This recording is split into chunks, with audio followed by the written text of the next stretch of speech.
What's up, everyone? For those of you in the Northern Hemisphere, our wellies in the Northern Hemisphere, it's the dog days of summer. And it's very, very humid here. So I'm sweltering here in my office. I have the spiritual gift of perspiration. Doing the best I can, but I can't complain because I've got the Word of God. Jeremiah 15:20 through 21, here to encourage you today with your daily dose of Bible encouragement.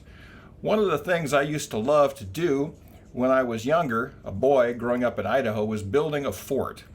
If we had nothing to do during summer vacation, we would build a fort somewhere on the hillside, behind someone's garage, wherever, vacant lot.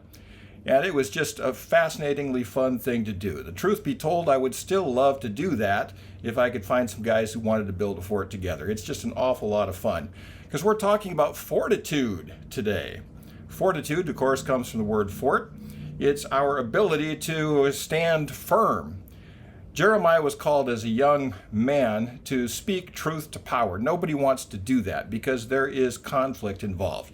Making that phone call that's uncomfortable is always challenging, but sometimes you just got to do it. Pick up the phone and make it happen. And you have to call on God to give you some fortitude. And y'all know what that feels like when fortitude sort of rises up inside of you and you feel strong. And it's not something that you've generated.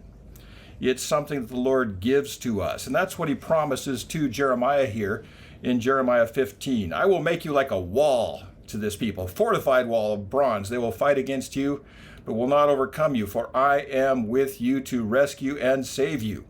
I will save you from the hands of the wicked and deliver you from the grasp of the cruel.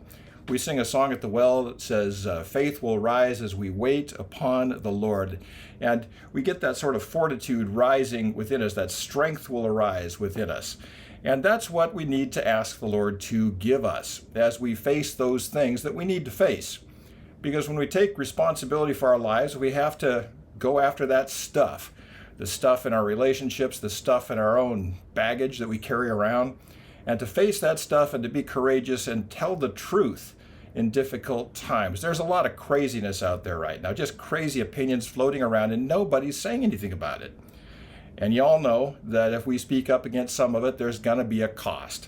There's going to be a social cost, perhaps a financial cost, perhaps a vocational cost. You could lose your job. It's happened to me once before when I spoke up about something which needed speaking up about, and I was shown the door. That's how it happens sometimes.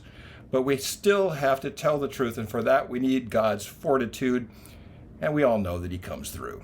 Looking back on your life 100% of the time, that strength has come when you've taken that step. We take the step to make that difficult conversation, to make that difficult phone call, to make that difficult encounter with somebody who's probably got more social power than we do. When we do those things, we need to ask the Lord to give us the strength, and he always does. Before you leave, I want to tell you a few things about what's going on here at the well this week. This Sunday, we're going to look at the story of David and Goliath. And we're going to talk about how important it is to jump in when other people aren't doing things. The Israelites were chicken when Goliath came out and started doing his thing, and nobody wanted to face him. But David saw that as an opportunity, and it changed the course of his life. He became the most beloved king in the history of Israel, all because he took that step, and the Lord was with him. We're going to talk about that on Sunday morning. Well diggers, people looking into Christian leadership, I hope you will join us for that. It's people planting churches, moving into leadership, all of those kinds of things.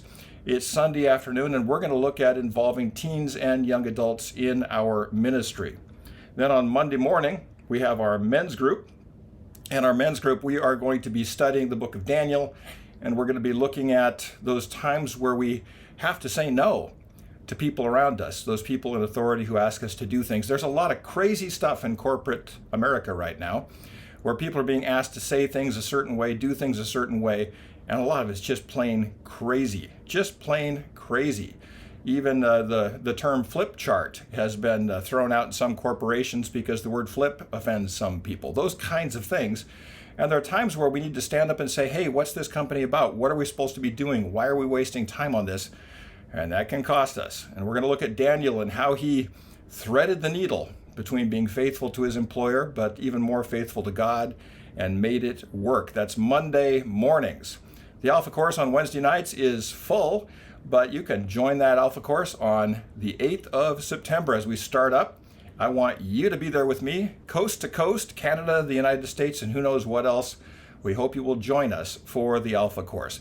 That's all the good news for today, and I'll talk to you again tomorrow.